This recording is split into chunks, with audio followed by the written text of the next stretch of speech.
Hi, this is Lieutenant Colonel Ted Jacobson in the United States Air Force, and you're listening to The Pastor with No Answers. Hey guys, thanks for listening to The Pastor with No Answers. Today we got a pretty cool episode for you, talking to someone active in the military, a PWNA listener, and we get his perspective on a lot of stuff, including being a Christian that is in a field, shall I say, that may tell him to go kill people.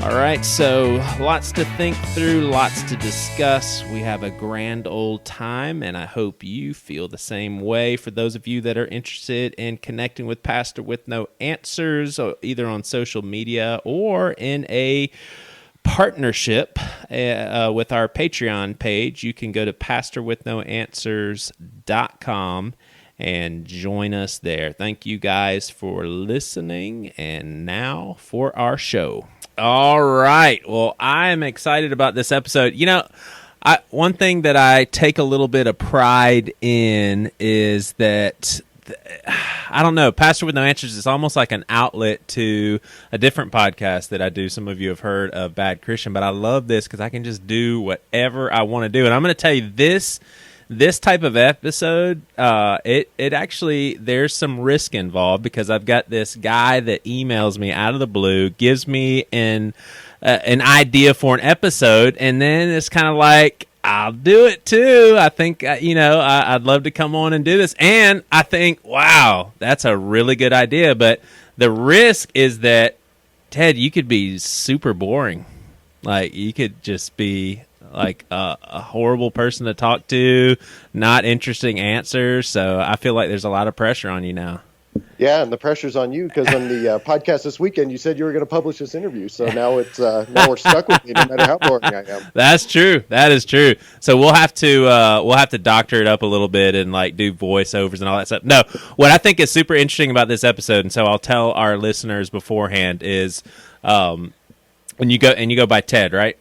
Yes. So Ted has forewarned me that there's obviously some untouchable topics, but what I would like to do, Ted, if that's okay, why don't I give myself complete freedom to ask whatever, and then you can say I can't go there, or even better yet, if you end up saying something that you're thinking to yourself, maybe I shouldn't have done that, we'll edit it and nobody will ever know it was even said. So okay, yeah, we can clean things up after the podcast if it goes anywhere. Yep.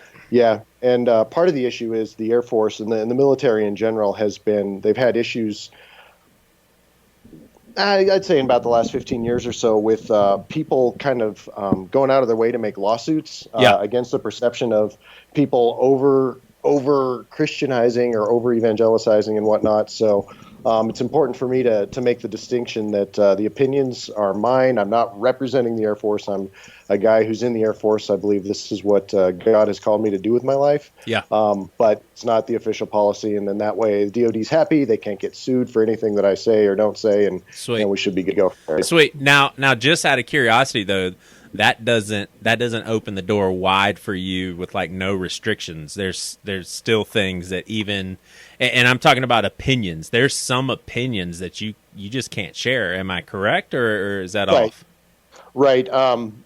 Mostly that would go to saying disrespectful things about anybody in the chain of command. So, like, I know that our current commander-in-chief is a hot-button political issue, and a lot of people are discussing him. And basically the constraints are he is in my chain of command, and for commanders-in-chief past and present, as an officer who serves at the pleasure of the president, I'm expected to be respectful at all times. So if we're going to get into president bashing, then I'm going to have to beg off and have some conversation later. Yeah, but, totally. Other than that, we should be good. So do you, and I mean, hey, we may be starting off with a question that you can't answer right away, but do you ever come into contact with fellow soldiers that you have to walk away from because they're talking in a way that you don't find appropriate, and maybe you don't have the authority to tell them to knock it off? Or, I mean, how does that work? Or would you say, by and large, soldiers are pretty respectful with what you just described when it comes to Trump bashing or something like that? Yeah, everybody knows the rules, Yeah. and I'm actually senior enough now that people don't. Generally, the younger guys and the guys more prone to do that won't speak so freely around me anymore Yeah. because I am an officer. I've been in long enough. I've been a commander, and so basically I'm the old man. Yeah. And so if people are doing that, they know better than to do it when an officer of my grade is around. So, Yeah. and I actually do have the authority if somebody says something, and my personality is such that I'll just be more likely to say, "Hey guys, come on, knock it off. You know it Yeah. better," as opposed to jumping down their throats or going straight to legal action, because I don't think that's good for anybody. Yeah, totally. Now, how common do you think it is that someone finds themselves in the military, and I don't know if it's for their school loans being paid off or just a good initial career decision, but they find themselves in a place where they don't agree with anything that's going on in the current state of our country. So whatever war we're fighting they disagree with, let's say deep down inside they really don't like the commander in chief. Do you think that's common for someone to be in the military and kind of be disgruntled with everything that's going on? Yeah, I would say a lot less so since 9/11. Ah, I started the Air Force Academy in 1993, graduated 4 years after that, and so I served for several years actually before 9/11 happened. yeah, But since that happened and we got involved in Afghanistan and to a lesser degree in Iraq, pretty much since we're an all volunteer force, pretty much everybody who signs up is very aware of what they've signed up for and what they're getting into. Now, having said that, there are a lot of discussions at the tactical level. We're taught to think, and we're taught to. Are you familiar with the concept of a lawful order? lawful order. I can probably Yeah, use context clues, but why don't you tell me? it's we're trained every year, and we have to take a test on the laws of armed conflict and what constitutes a lawful order. And we're actually trained that if we are ordered to do something that is against the laws of armed conflict or the rules of engagement, it is our duty to disobey and then report whoever made that order. And so Wow. we'll have at the tactical level, we'll often have discussions if there's time to do so, because pretty much everybody that I've served with, they're decent people. They want to do the right thing, Yeah. and we're trained to recognize what the right thing is. And yeah, for the most part, people believe in what they're doing. And there are some lively Facebook communities, closed groups on Facebook and other places where people get in and have some often heated discussions. But yeah, everybody's got an opinion. But I think for the most part, everybody knows why they signed up and wants to do the right thing. And just lots of people have different ideas on how to get there. Yeah. So before we get into the bread and butter of this conversation, because obviously we want to talk violence and killing people. I mean, your spiritual commander in chief said, "Father, forgive them, for they know not what they've done." Right. And Ted goes around killing people. So I want to get into that. Obviously, I'm joking around. Yeah. But is it? How familiar are you with like American conspiracies? Like there's a sect of people, and I get made fun of for being one of them, and I'm not fully engaged, and I don't buy into all of it, but I do think there's enough fishy stuff going on that leaves my head scratching as far as like I wonder if there's anything else to the story. Right. And that would be, have you heard and what do you think about this approach or this these lenses people look through and they say there is a higher chain of command that's even oversees the president? Maybe some people believe that the president is aware, other people's like they're not even aware, but it's filthy rich people that get us into wars for profit and figured out how to orchestrate 9/11, maybe 100%, or maybe just kind of worked it to their advantage and manipulated it a little bit. These same people probably there's some overlap with the JFK assassination and Right. those sorts of things. Like, do you just think all of that is just completely asinine, just crazy talk?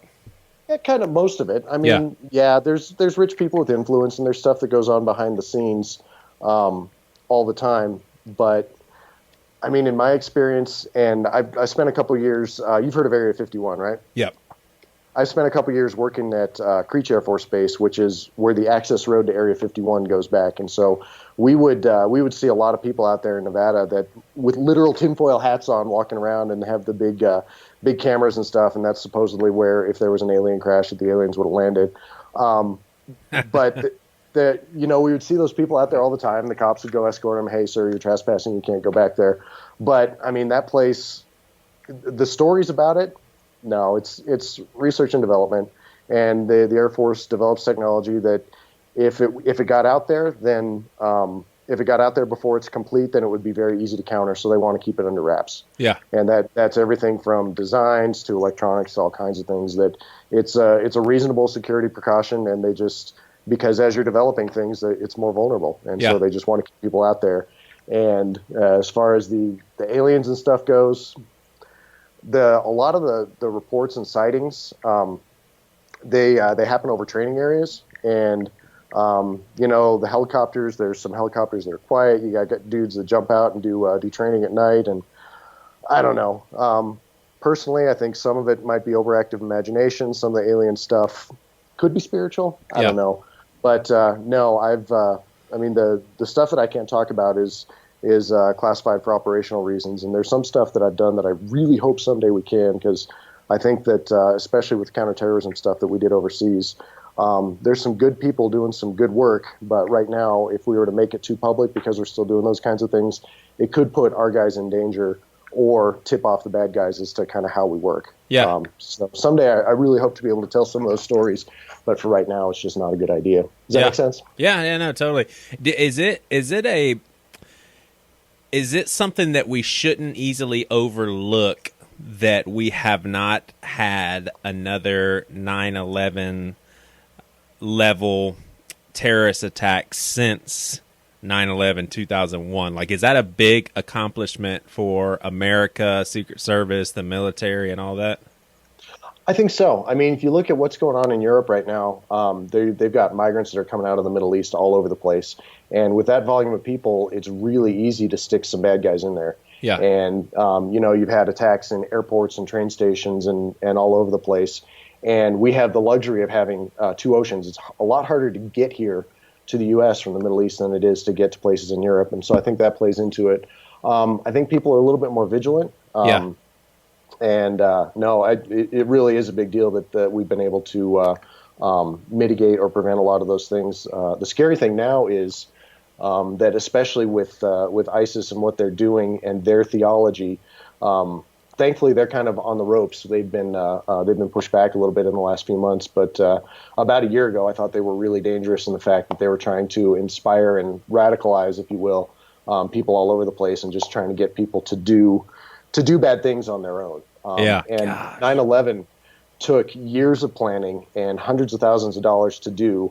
And so that was, you need a major, major organization. You also needed, the conditions were right at the time. Security was a lot more lax and people were not expecting it. The protocol for a hijacker was, okay, you let the hijacker go where they want to go, let them be in control, and then we'll negotiate. And the longer it goes, the more antsy they are to get out. Yeah. And so people will get out without being hurt. Yeah. And nobody had the paradigm or the mindset that they were going to turn these planes into suicide weapons. And so, as is very common for the military, we look back and move heaven and earth to prevent what just happened. But in this case, I think the aggressors are the ones that had more imagination, and that kind of bit us in the butt. Yeah. And but yeah, it is a big deal that. And the whole idea of going into Afghanistan was, if they want to fight us, so let's fight them over there, as opposed to putting more Americans at risk and letting them come to us.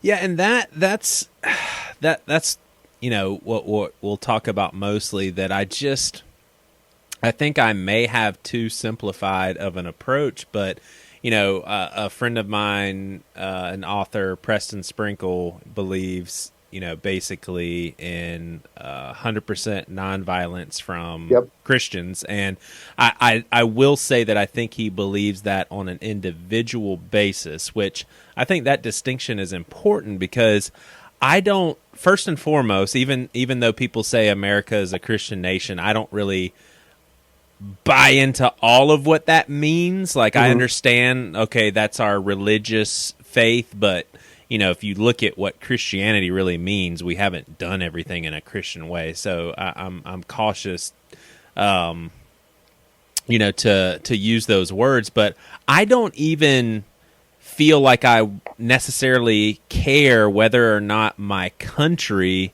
has like a biblical approach of governing. Like, I'm not even sure if that's important. So what you just said to me makes complete sense. We are going to have to fight these guys.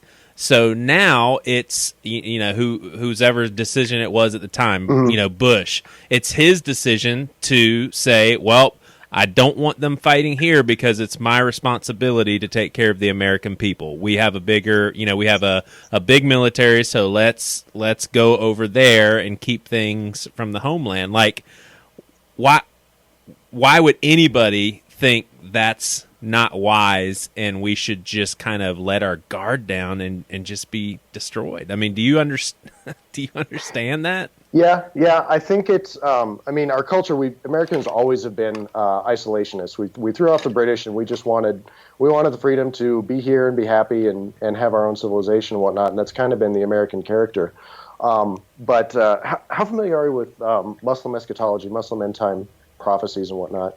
What? Muslim, Islamic. Oh, Muslim. Little bit, but not much. Okay. With Al-Qaeda and with ISIS even more so, their whole message is very much tied in with the end times prophecies in the Quran and in the Hadith.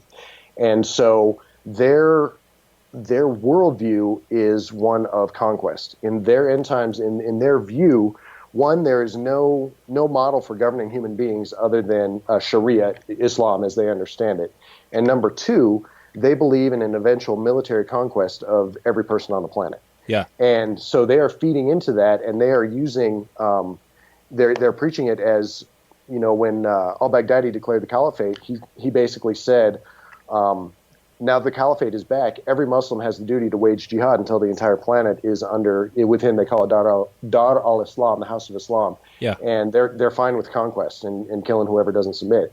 And so they're, in my opinion, because of that, because their paradigm is one of aggression, we would be really foolish to sit back and let them take the initiative. Right. Because the way I see it... Real quick, just for clarification, you're saying that their teaching is for you to currently be that way, because obviously some people can point to Old Testament scripture and say, well, I mean, Jehovah, God is the same way. But you're saying that through the Quran, they are currently being encouraged to live a lifestyle of terror? Yes. It goes a little bit deeper than that. It goes into specific prophecies, and it's a little different for the Shia and for the Sunnis, so the Iranians are going to have a different flavor than, say, ISIS will. Yeah. But basically, to boil it all down, their vision is that a character called the Mahdi will be revealed. Yeah. And when he is revealed, then all Muslims are required to swear allegiance, and then Jesus Christ will come down from heaven, bow to the Mahdi, and then lead the armies of the Muslims to exterminate all the Jews and Christians. And depending on the sect of where they're at, they can advance the cause of this by advancing the cause of Islam throughout the world. And so their mindset is inherently aggressive. And I think that in our country especially, and in the West in general, we have a pretty poor understanding of that. And, and not every Muslim believes that way. Yeah. And but it's these guys that are motivated and well-financed and well-backed up that when they're out there teaching this, and people get there. And remember, with the Quran, they're not allowed to translate it. Whereas with the Bible, we've got ESV and NASB and whatever, and we're reading ancient texts in our own language. In Islam, they're not allowed to translate it. Yeah. So it's always written in the 6th century Arabic. And my opinion, again, is that it's kind of like the medieval church, where everything was in Latin, nobody could read, nobody could understand it. And so everybody was at the mercy of the clergy, and whatever the clergy went, there was nobody to hold them accountable, nobody to question them. Yeah. And literacy is so low in the Muslim world that people are just being told whatever their imams think. And so, you've got a lot of different strains of Islam, but these guys that are really causing problems for us are hyper aggressive and really take that view of the readings of both the Quran and the Hadith, and so that they are going to be aggressive until they are defeated. And My perspective again is that as Americans, it's really hard for us to combat that Yeah. because they don't see non-Muslims as having a legitimate point of view. Yeah. So we can argue all day long that, okay, if you guys want to do what you want, do it in your territory and have your state. They don't even recognize our government because as far as they're concerned, the caliphate is the only model for governing human affairs. Yeah. And so it becomes really difficult to talk to them. And oh, by the way, part of their prophecy is that they're going to suffer grievous defeats, have 2/3 of their soldiers killed, and then have a battle at a specific place where they come back and then the Mahdi will be revealed and all that happens. So the Akeem Olajuwons and Kareem Abdul, that's funny. All the Muslims I know are black NBA centers. But Muhammad Ali too. Yeah, there you go. But these guys are they're not true Muslims. Like they don't believe in all of it because obviously, these folks are peaceful people. So would you say that they just take the Quran just so far, but not to its entirety? Yeah, well, I mean, on your podcast, you've had Dan Koch and King James Carey, and they look at the same text and come up with very different interpretations. And so I think it's probably a similar thing. Yeah, that makes sense. Gosh, okay, so let's say you are. Well, let me ask you this way: Why would God call you into a field where you basically by nature cannot be a peaceful person all the time? Like you actually the potential is there for you to be commanded to kill people. Like have you been responsible for the death of people? I'm not in the Air Force. It's pretty much pilots who do that, and I'm not a pilot. Gotcha. So I've never pulled the trigger. Yeah. I spent a year in Afghanistan training Afghan soldiers, and there was during the year that I was there were a lot of what we call green on blue incidents, where the Afghans would start shooting or attacking their Western advisor, either Americans or Australians. Yeah. And so I went every time we went over to interact with the guys we were training, we were fully armed. And I had to go there with the mindset of, I considered those guys my friends, and I did not want to get into anything. Yeah. But if something changed and they saw me as their ticket to heaven, I was prepared to defend myself. But I was not, and never have been in a position to shoot first. But as far as the overall philosophy, I kind of, for me, I draw it from a couple places. First off, the life of King David. He was called a man after God's own heart, but yet he was a warrior. And he went out and he had all kinds of campaigns against all these people that were threatening his country and threatening what God was trying to do there in the land of Israel. Now, there were consequences. At the end of his life, you remember he was told that he wasn't allowed to build the temple because he shed so much blood. And, I'm sure it must have run through his mind that, didn't you tell me to go do that? Right. All these, he was securing the land and making it safe. And so, but yet he was still a man after God's own heart.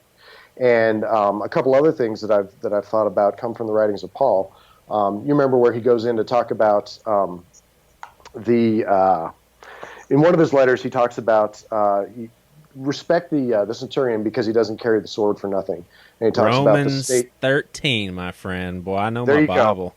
There you go. So he talks about, and even the Roman Empire, as wicked as the empire was and was characterized, Paul still called that authority God instituted. Yeah. And the soldier carries a sword for a reason. And and then kind of in parallel with that, you remember in Acts where Peter went to go talk to Cornelius. Yeah. Cornelius was a Roman centurion, and yet he became a Christian. And even though Peter had the vision where God says, what I have cleansed, don't you call unclean, and then he goes and talks to the centurion. We don't know, but it's not included in the scriptures that he ever told the centurion to change his career. Yeah. He became a Christian, he and all his household, and he started serving God, and they left the story at that. Yeah. And so kind of pulling from all of those things, the way I see it, what I'm doing, and in the American philosophy, we don't do conquest. We do defense and protection. Even when we went into Iraq, we went into Afghanistan, as soon as we could, we handed those countries back to those people. And the way that we wage war is we've got to go through training again every year on the principles of war and rules of engagement. And we are trained to minimize suffering, to use enough military force to accomplish our objectives, but to minimize suffering on the civilians, to minimize collateral damage, and then kind of what we do, and I believe it goes back to our character as a nation, which is rooted in Christianity. Look at what we've done for the last century. Every time we've been in and we fought in a place, we come back and we clean it up and we help them stand on their own 2 feet and get going again. Now, what about field the opposition of folks that would say, yeah, of course we freed Kuwait, we had an invested interest there, or yes, of course we did something about Iraq because we didn't want gas prices to soar. Like, how would you answer those folks that say, yeah, it's pretty convenient when we get into wars because of all the corporations whose profits go sky high, or at the very least, it does seem like, okay, is it even okay for our country to say we cannot let people screw around with oil, so that's worth fighting for? Yeah, the economic thing is a little bit tricky because, we need oil, and at the time we hadn't got into fracking yet, and our domestic supply wasn't being fully taken advantage of. And it's not just, and even at the time, we got more of our oil from Venezuela and Nigeria than we did necessarily from the Middle East. It's the Europeans and Japanese that at the time of the first Gulf War were so dependent on oil coming out of there. Yeah. Things have changed a little bit. The Russians have gotten to producing a lot more oil, and we're making a lot more here. It's just our economic well-being is kind of a flimsier excuse, but I don't know. It kind of sounds like rationalizing, but you could say, well, if there's economic weakness and instability, then with America being typically the largest economy in the world, if our economy crashes, there's going to be a domino effect, and lots of other people around the world are going to suffer, so therefore it's justified. Right. I don't know if I buy that fully. That's one of those things where you pray for the president and pray that he's got good counsel. and we're going in there to do the right thing. So, and those are valid arguments. Is it worth putting my life at risk to go get oil so that our country is prosperous? Yeah. I signed up for that. Yeah, and I think I would go so far as to say that war is unfortunately a necessary evil when you have an earth full of sinful people. And I'm obviously talking about on both sides. Like, I really think a bunch of humans on earth, an innate part of culture, world culture, is going to be war. And that's on us. You know what I'm saying? I mean, that's on not us as Americans, but us as people. I don't think that we can have civilizations on Earth without war. I just don't think. So is that God's perfect will? No. But does this stuff happen within a fallen world, and can God, get his purposes done through war and stuff? I mean, I don't see how we can even argue that, but. Yeah, and that's why I think that it's important that we have believers in positions of leadership and responsibility, because you talked about the possibility of killing or taking a life. I read the Bible, I take it seriously, and I believe that people are created in the image and likeness of God, and so taking a life, any life, is a big deal, a really big deal. And so that's why it's important to pray for our leaders and pray for everybody from the president on down that. If we are going to take this serious step, that it is well considered, that we have a way in, that we have a way out, and that we're doing it for the right reasons, because it is it's a serious thing to get into like that. And that's why in my job as a targeteer, one of the things that the Air Force uses targeteers for is to make sure that we do exactly what we need to do to meet the military objective and no more. Yeah. A couple weeks ago you had Nate on and a couple other guys, and you were talking about, oh, it's so silly. Why do we spend $200,000 for a bomb? Right. And I was driving at the time and I actually yelled the answer in the car while I was listening. But the reason we do that is because human life matters to us. And if we spend $250,000, we can build a bomb that we can put through a window and detonate in a specific room, so the bad guys know what our scruples are. Right. And so they will deliberately use churches, mosques, schools, whatever, things that we know or that they know we won't attack. And they will set up things that they don't want us to hold at risk. Well, when we spend that money building those kind of bombs, we've got the technology. We can put a bomb in a specific room, and we make them small enough that we can blow up the bomb in the room and leave the rest of the structure intact. So, now how everything that you're saying sounds very admirable. It sounds like, and I don't say this in a demeaning way. It sounds like you're a good old American dude that wants the best for his country and all that. But how can you have confidence all the way up the chain of command that it's as simple as you say it? That, hey, we want to minimize civilian casualties. We want to make sure we're weighing everything correctly. We want to really make, we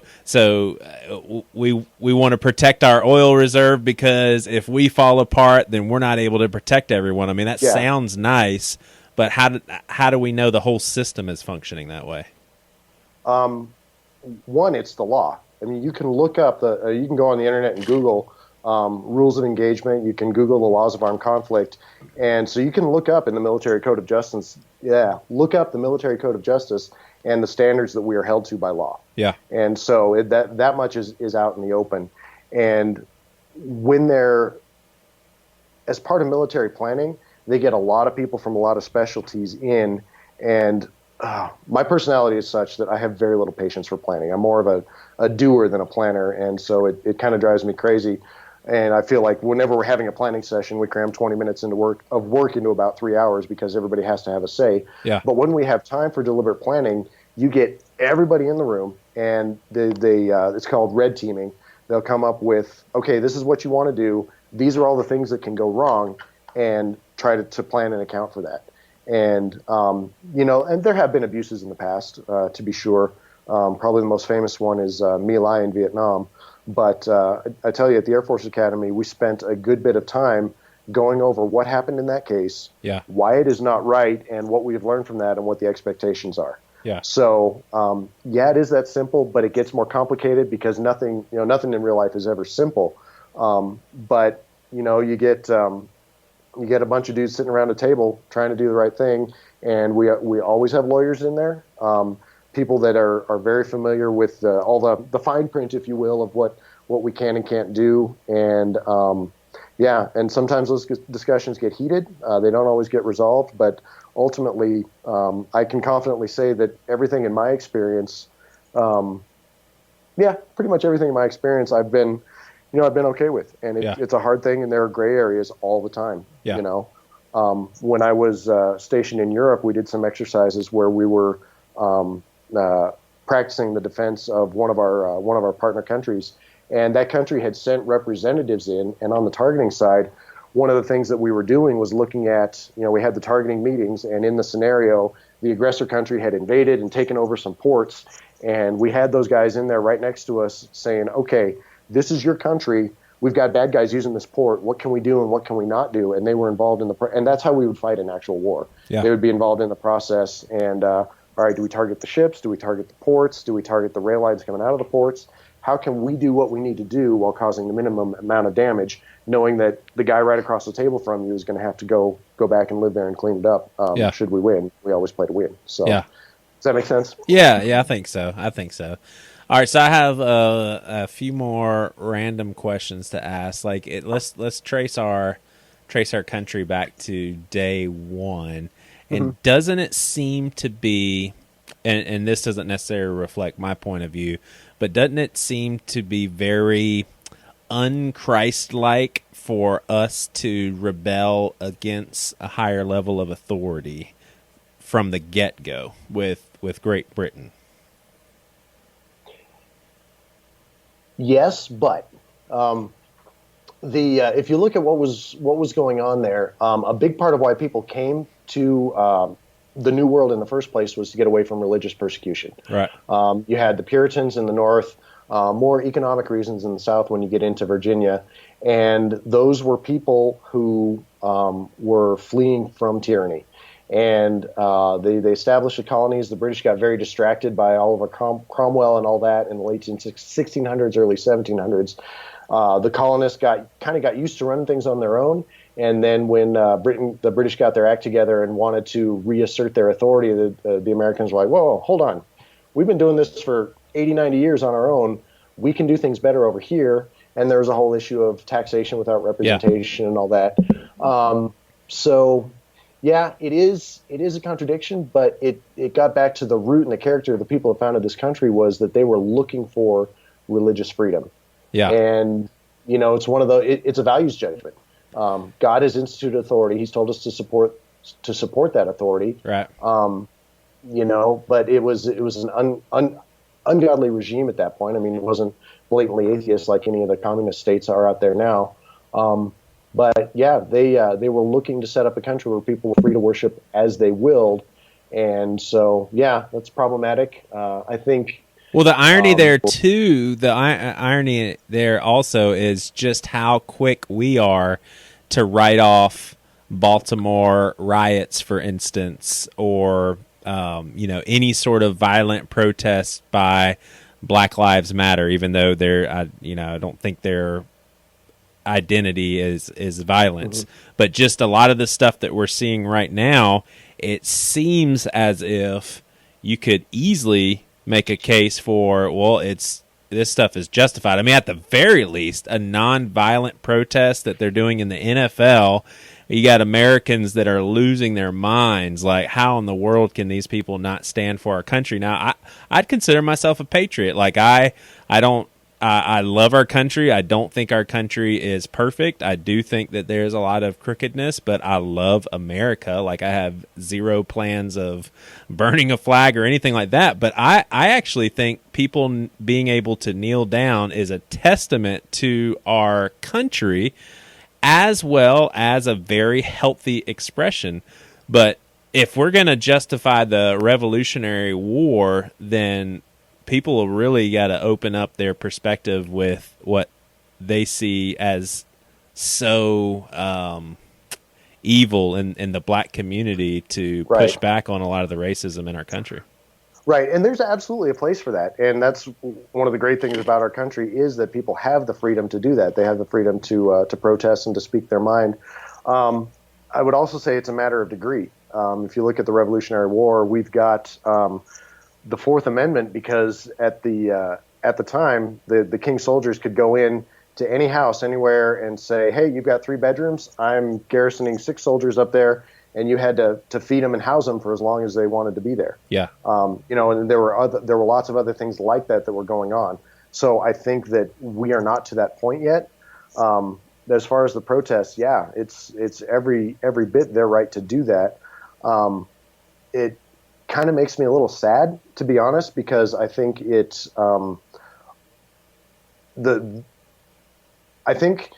important to call attention to the issues, and it makes me sad because the state of discourse and dialogue in our country right now is really toxic. Yeah, and a lot of people are not talking to each other, and people are looking. They're focusing. My perspective, my opinion. A lot of people are focusing more on their anger than towards finding a solution. And the U.S. flag. Yes, we had slavery. Yes, we've got a long ways to go. We had Jim Crow for 80 years or whatever, and then we've got all the after effects of that. But that's also the flag under which hundreds of thousands of people gave their lives to end slavery. Yeah. And so there's positives and negatives. And as far as the players go, they have every right to do that. And I hope that the situation we're in right now motivates them to get involved with their communities. Most of the league is African American. Yeah. And, with all the attention going on, I think this is a time of opportunity where people can go in. I grew up in Denver. I've been a big Broncos fan my whole life. There was a guy, I don't know. Real quick, hate you for Super Bowl 32, but go ahead.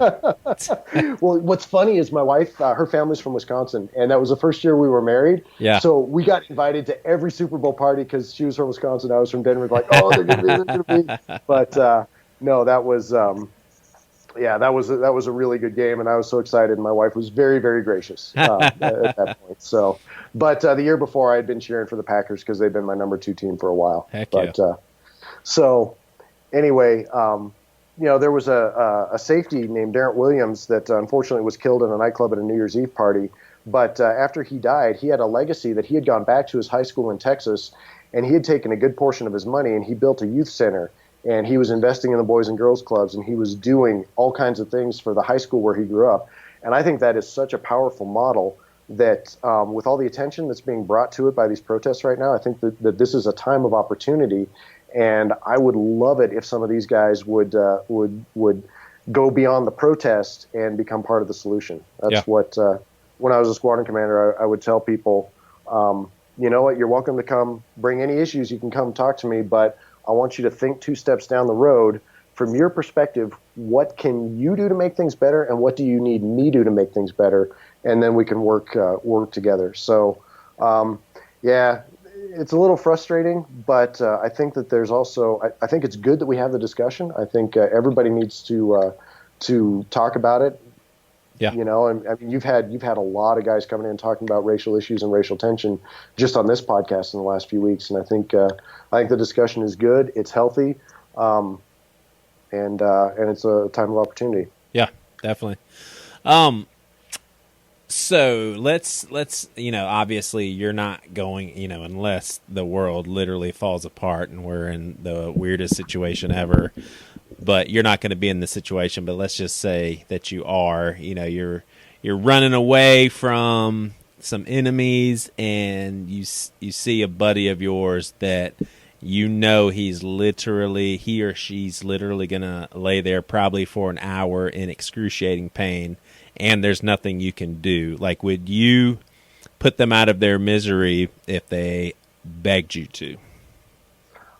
Depending on their state of mind, if they were open to having me pray with them first, yeah, maybe, yeah, yeah. And that's one of those things. And I've always told people, you never know how you're going to act in a moment of crisis until it gets there. Yeah. But it's always good to think things through. And if that were the case, of course, the first action is always going to be to get out of there, get help, and do what you can.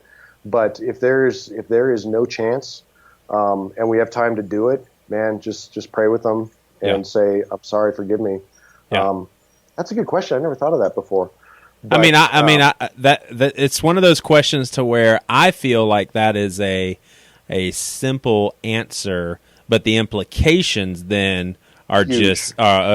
Because obviously if someone's going to die and they are just wallowing in pain, and you can end that pain and put them out of their misery, to me, especially in a war situation, it's just like, gosh, that has to be the right thing to do.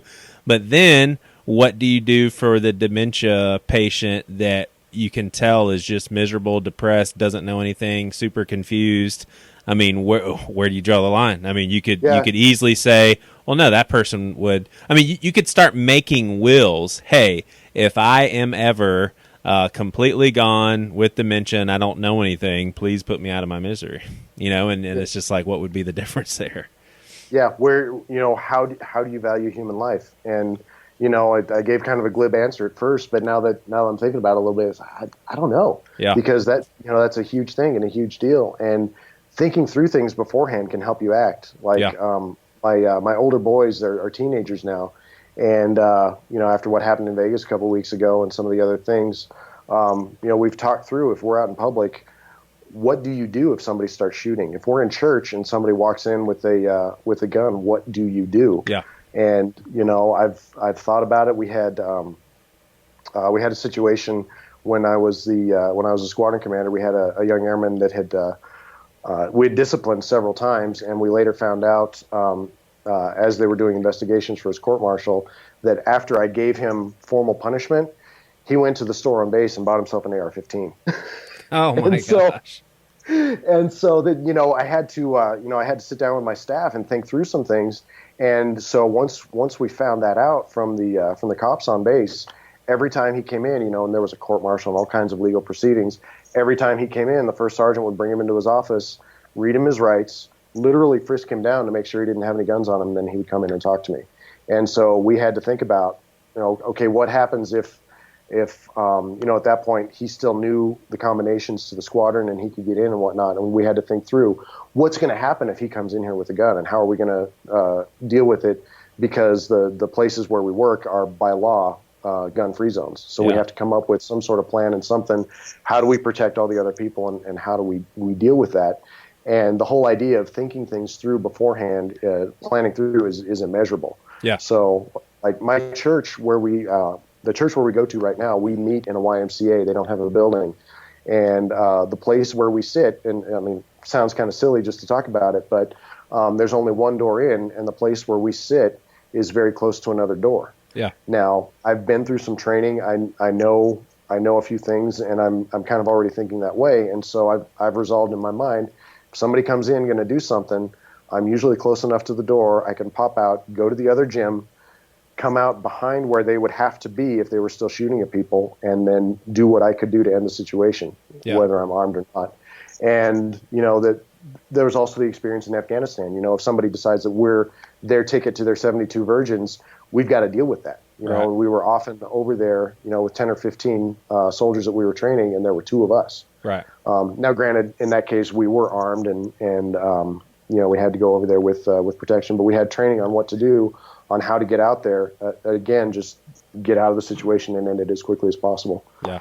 So that answer kind of meandered a little bit, but does that answer what you're thinking about? Yeah, definitely. I like it. How serious is North Korea? Oh man, what scares me is that I'm not sure how connected to reality their leader is. His number one priority is going to be staying in power. But this is the guy who executed his uncle for falling asleep in a meeting. Oh God. How likely is it that people are going to bring him bad news and walk him back off the cliff? That's what really scares me about that situation. Yeah. And there are right now, could they do something really, really bad to some of the surrounding countries, China or anything like that? China, not so much. The North Koreans are very much postured against the South. Yeah. And so if that were to kick off, the people who would suffer the most, in my opinion, are the South Koreans. Yeah. Seoul is very close to the border, and it's you don't need, if you've got hundreds of thousands of artillery shells, you don't need a nuclear bomb to create a lot of damage. And so that's my biggest fear, is that South Korea is so urbanized and so built up that if something were to go on and he just decided to pull the trigger and go south, there would be a lot of suffering in South Korea, and those are our allies that we have signed up to protect. Yeah. And so it's important that we do what we can to kind of rein in the guys up north and make sure that they don't start, because I'm confident that we would prevail in any conflict. Their military is old. Their doctrine and their training are very rigid and very Soviet. We would win eventually, but in the course of doing that, there would be untold suffering, especially among the people of South Korea. And the people of North Korea are already suffering. They're in a brutal police state. And so it's right now, I think it's most important that we are working with them, trying to engage with them, and trying to figure out how to get through to Kim and make him understand that it won't end well for him. Right. And trying to figure out how to get that message to him through people that he has power to just kill them if they bring him bad news. So it's a tough question. Yeah. All right. Last question here, man. This has been awesome. How do you react to the following Facebook post? Oh, when was Bin Laden found and killed? What year was that? 2012 or something like that? 2011, because it was right before I went to Afghanistan. All right. So Christians on Facebook saying, praise the Lord, hallelujah, Jesus reigns, in reaction to Bin Laden being found and killed. Like, how do you process that? I get it, but grow up. I mean, he was seriously, Jesus died for everybody. Jesus loves everybody, no matter how evil or how sinful we are, and the story of when Jesus says, before you go worrying about that splinter in the other dude's eye, take care of the log in your own. Now, is that a deep comment on perspective, or is that he using hyperbole to be funny? Either way, everybody sins. We're all in the same boat. And, Jesus, we're taught that Jesus thought of us when he was on the cross. Why wouldn't Jesus have thought of Bin Laden? Yeah. And, he was deceived. I believe he was subject to a very evil ideology. And, he faced the consequences for that, but that doesn't make him any less of a person. It doesn't mean God loves him any less than he loves me. So, yeah, I get it. He caused a lot of misery, and so there's a certain amount of satisfaction in seeing justice done. But, I mean, he's a human being who now has to deal with meeting his maker. So, yeah, I get it, but yeah, I'm kind of, yeah. I like it, man. How I lied about that being the last question. How sophisticated, or how much more sophisticated is the military than what civilians are aware of? Like, is it like a whole vast world of advanced technology that we don't even know is going on, that maybe you don't even know? Like, are there some classified stuff that you recognize? Yeah, there's a lot that I don't know. Oh, absolutely. It's interesting. It's both more and less. Did you ever see the old movie War Games with Matthew Broderick from Yes. when we were kids? Yep. I did several years ago. I did some. I was on shift work in the watch center that's portrayed in that movie, and it is both more advanced and much less advanced than you would think. Yeah. Or it's just That's interesting. What do you mean? Most of our work is done on normal computers. Yeah. And so for the movies, they have to make everything look all futuristic and space-like. And now it's a Windows machine with some special software and really big screens that are displaying a lot of things. And so I was surprised at how mundane our actual workstations were. It's just computers, and we have some, we're feeding into some pretty cool information sources, but it's mundane. It's ordinary PCs. But at the same time, they're monitoring out there, and that particular place, they're looking all over the world specifically to see if anybody's launching anything against us. And so there are all kinds of assets that are out there. I have to be careful what I say, but there's there's all kinds of things out there that are sources, and it's kind of amazing that they're all brought in, and they're all brought into that one place, and a small team of people can look at those and then make a decision very quickly on what we need to do to protect the country, and so it was both more mundane and more, I guess, advanced than I would have expected before I went to work in there. And from the movies, everything's always got to be super futuristic and super. It's got to look cool to tell the story and to be compelling there. And sometimes it does, but usually it doesn't. I mean, there's a lot of work that's done, just over ordinary chat, on different networks and stuff. So yeah. So yes and no. I hear you. Well, dude, this has been awesome. I appreciate it. You want to end off on you want to go back and forth on some Commander-in-Chief jokes, just, for the heck of it? Yeah, I should have known that was coming. Hey, man, well, we on behalf of this podcast, we do appreciate your services, man, and I think it's good insight that you brought us today, so I appreciate it. Yeah, well, I appreciate that, and it's interesting you bring that up. That's one thing that's always been kind of awkward for me, is people like, and I was like, yeah, but it's kind of what I'm called to do, you know? And so what's awkward? What do you mean? Well, because a lot of people, they don't know what it entails, and people just say that without really understanding it. Gotcha. They're like, well, I'll be at the grocery store buying milk in uniform after work, and people, oh, thank you for your service. You're welcome. Proud to do it. Right. But it's like they just. I appreciate the sentiment very much. Right. But it's, how do I respond to that? Like, oh, yeah, I'm, because I try to keep things in perspective, and it is what I've always wanted to do. But, I try to smile and be gracious and be like, what does that mean? Yeah. Really? On the same side, how do you respond when somebody comes out of the blue and go, hey, man, I've listened to Bad Christian. I've listened to every episode. You guys have changed my life and done, how do you respond to that? Right. Yeah. I just, put on a smile and say, thank you so much, man. It means a lot.